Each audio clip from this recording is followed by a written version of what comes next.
এই দেখো মাছের ছানা পেয়ে আমি ক্যানেলে নেমে পড়েছি। কেন জানো? এখন বাজে বেলা 11টা, আর এই রোদ গরমে একতলা বাড়ির নিচে ঢুকে থাকা মানে কঠিন ব্যাপার।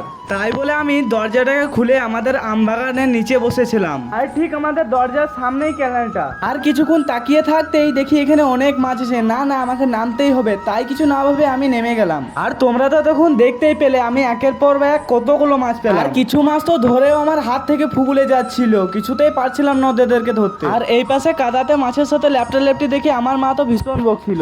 আর এইদিকে দেখি ক্যানেলে এত মাছ আমি ধরতেই পারছিলাম না, তাই সেটা দেখে আব্বাও নেমে পড়লো। আর এটা দেখে তো আমার সাহস আরো বেড়ে গেল, আর মায়েরও বকা চুপ হয়ে গেল। বলে আমরা দুজন মিলেই অনেক মাছ ধরেছি আজকে। দাঁড়াও, এতক্ষণ যখন আমার ভ্লগটা দেখলে আমার মাছ কটাও দেখে যাও। এই দেখো আমি কত মাছ পেয়েছি বন্ধুরা।